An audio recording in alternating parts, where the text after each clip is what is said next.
Welcome back, everybody, to the Vitality Balance interviews with veterinarians, MDs, scientists, and pet parents around the world about what you can do about all the options for helping to make your pets have happier lives of better quality for as long as possible. And today, I am so honored to be here with Dr. Doug Knueven. Knueven.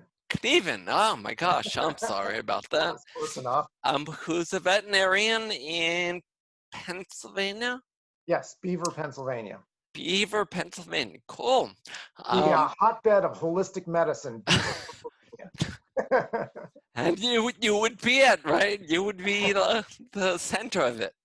We're going to talk a bit about vitality balance, what you can do to help your pets, and why don't we just get started right away with, oh wait, I forgot to do this. I do this every time, sorry. That's okay. Why don't we get start over? Nope, we're fine. We're fine now. Why don't we start with what do you do in your practice to help pets be more vital? What can a pet parent do at home to increase their pet's vitality? And what do you mean, or what do you think of when I say vitality? Well, I'll tell you, I think that the number one thing that anyone can do for themselves or their pet is pay really close attention to the diet. And for pets, for me, that means feeding a species appropriate diet. And that really looks to the science of evolution. So dogs and cats have the DNA of their ancestors, and their ancestors did not eat little dried up kibble or processed, canned food as well. They were eating other critters. They weren't grazing in a grain field. They weren't digging up potatoes. They were eating other critters, and once they caught their critter, they didn't whip out their George Foreman grill and cook it before they ate it, right? So we need to feed them species appropriate diets. And when you think about it, I mean, if you went to your doctor and the doctor plopped a bag of people chow on the table and said, this is all you need to eat the rest of your life, I mean, do you really think that you can get every phytonutrient and all of the balance that you need out of a bag of people chow? It's crazy. But, Special K and lots of pet foods say that complete and balanced, and that's all you need to ever feed. Right. It just, yeah. How does that relate to vitality? Well, if the body doesn't have the raw materials it needs to create vitality, there's no way it can do it. And I mean, it's more than just individual nutrients. It's the whole food. It's the package that all of those nutrients come in.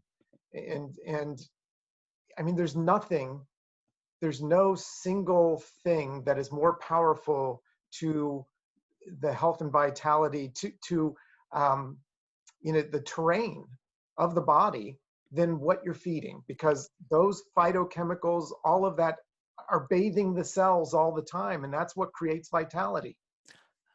And we've now mentioned two words that may not be familiar. What do you mean specifically by vitality? Energy or mood or? All of the above plus. All of the above plus. So you know this, that in holistic medicine, you have perfect health on one side of the screen and you have death on the other side. And somewhere between perfect health and death, you get disease. But somewhere in between there, you have dis-ease. And that's where, the body's just not functioning up to par, but we can't put a name on it yet. So it's not a disease, but it's definitely not perfect health. So vitality is about perfect health. Okay, and see, I break it down to that exact same analogy that you use, where vitality allows life, no vitality, you're dead. Right? Sounds right. I personally break vitality down into energy. Being it's the energy the body needs, the cellular energy, if you want to talk about physical stuff that can be measured, that allows the cells to function in the way they should so that you don't have dis-ease or imbalance, which we're going to talk about in one more minute. But you also used another word, and that is terrain. You know what? Let me just pop in here for a minute about energy. I think it's intelligent energy. It's the energy going to the right places at the right time. And the Chinese, I mean, all of the ancient philosophies had a word for this. The Chinese called it qi, which we talk about life force energy, but there's a certain structure to the energy. It's the difference between the energy of a nuclear bomb and a nuclear reactor. Not that I think either of those are necessarily good, but the nuclear reactor can channel the energy through wires that can power our homes, whereas a nuclear bomb just causes destruction. But okay, I'm sorry. Let's move on to the word terrain. And um, you know, leading up to this interview, I had to make sure that I was on the same wavelength as you are with that word, because it is kind of a newish term when we're talking about health. And to me, the terrain is basically everything that's going on in the body, whether it's balanced towards health or balanced towards disease. So it has to do with the nutrient balance, the hormone balance, the energy balance, you know, stress versus relaxation, getting the right balance of that. It really has to do with all of that balance going on in the body.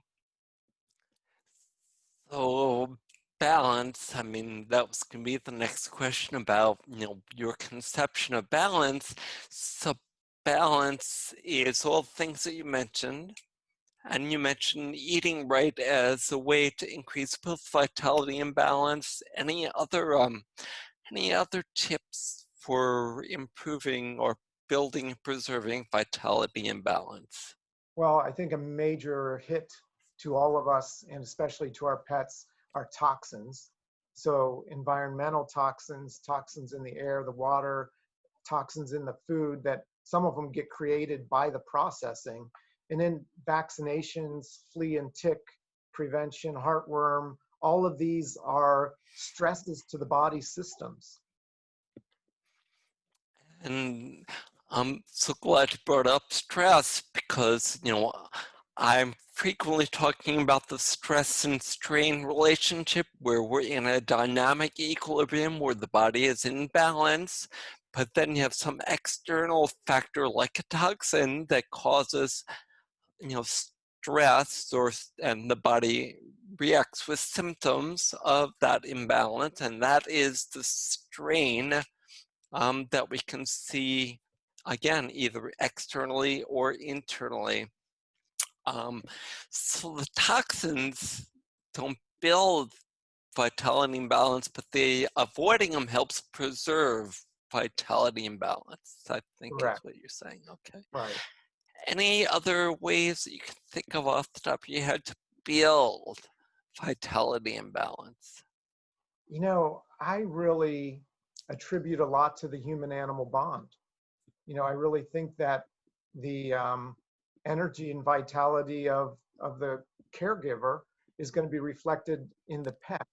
And I don't mean to stress caregivers out any more than they already are, you know, but to me, I have a favorite phrase at my office, and I use it almost every day. And that phrase is, oh, it must run in the family. And what I am told right before that is I give the diagnosis for the pet, and the caregiver says, oh, yeah, I have that problem too. And then I say, oh, it must run in the family. And we all just kind of laugh. But for me, I mean that almost seriously, because it is alarming to me how many times the pet and the pet parent have the same diagnosis going on. And I think it's more than just coincidence. And do you have any thoughts about what might be going on? Well, I think there's an energy connection, but certainly you could also say that whatever stressors are there for the person are also there for the animal. If they live in a toxic environment, it's going to be affecting the person just like it is the animal. Um, But I don't know. For me, it has to do with the energy connection between the person and the pet. We're more And than just individual, beings stuck out here in the world. We're connected. so it's all about connection. That will, that is. It's funny. I'm reading a book by an immunologist right now that's talking about exactly what you just said. That is that connection that allows free flow of information and clarity of the immune system. So that's awesome. And I realized when you're talking about energy, you're not talking about the physical energy that we measure, but you're talking about like Rupert Sheldrake's morphic field kind of energy that connects us all, Yes. which doesn't really exist, I guess. Right, right. Because you can't measure it, so it doesn't exist. You can't measure it yet. Right. Hey, what's And the name that of that book? Tending Adam's Garden, Huh. Okay. awesome book. It's written for the lay person, not medical person, but it's very detailed and it's incredible because it lays out every part of the terrain and then puts it all together and connects it with modern science. And I think that's what we need to do a lot nowadays, especially, is connect modern science with what we observe as being the things that reduce the infections that we can get. And that's actually where I want to go next, is to think balance is more important than the germ, or like if there's a germ out there, you're going to get sick. Doesn't matter. Well, come on. What a silly question. you know, um, Obviously, it has to do with the garden. You were talking about Adam's garden. Well, weeds can get into a garden if the garden is not well tended. And if the garden is well tended, those weeds are less likely to grow. And that's what disease is. Now, I have to say that in my experience, I've had pet caregivers come to me who say, "Oh, well, my dog is healthy, so I don't have to worry about fleas and ticks because they're healthy and they're going to, repel all of these insects and parasites." And that sounds good in theory, but I don't think, to be honest with you, I don't know if I've really run into a perfectly healthy pet in my whole lifetime. So that's one thing. Just because they don't have symptoms doesn't mean that they're healthy. Um, but some infections can get into a healthy system. But certainly the healthier the system is, the better balanced, the more inhospitable the terrain is to a disease organism, the less likely it is that a pet or a person is going to get sick from a particular germ. So we've got the two dogs that go in the kennel. They both are exposed to kennel cough. One gets sick and one doesn't. The one that got sick is the one that got the kennel cough vaccine. Because that lowered the vitality imbalance. Okay, but Exactly. How but many let's times say can you say let's that? say they both got the vaccine. Okay. Right. Right. So obviously they both were exposed to the same germ. They didn't both get sick. So one of them was somewhat healthier than the other one was, I would say. They had a higher vitality. So the garden was healthier. The terrain was better balanced in the individual that didn't get sick. I got it. I think I got it. Um, so that kind of brings us to, let me just see if because I believe the last thing I did want to ask you, because you've mentioned a couple times about symptoms, on the outside of the body, and I'm wondering, and we also talked a bit about energy and vitality and whatnot. I'm wondering if you see a connection between symptoms and energy or vitality. Well, sure. The more vitality the animal has, the more resistant it is to having any kind of um, diseases. Now, symptoms per se can be the body's way of fighting off a disease. So I think we need to be a little bit careful there, because sometimes the strength of the symptom is the body's strength at fighting off a particular illness. Um, So I'm not sure how to answer that one, to be honest with you, because if they're balanced and they have a strong immune system, they might actually put out a stronger symptom, but then recover more quickly. Exactly. Yeah, I guess it all depends on how you interpret the symptom. And a great example is fever and high white count. That can be both symptoms or signs of the body being exposed to something it shouldn't be, or that you don't want it to be, but is fighting it off. And we want to preserve the symptoms. We want to embrace the symptoms. And I guess, yeah, I interpret them always on that life and death, spectrum where symptoms are an important part of life. And the only time a pet doesn't show a symptom is when there is no vitality. Right? So, well, we could probably talk about this because we didn't even get to talk about the balance of, it's one of your specialties, the balance of the bacteria in the body, the balance of the microbiome. But Ah, um, another time. okay, another time we'll talk at length about that. But just know that we just take home fresh food, connection.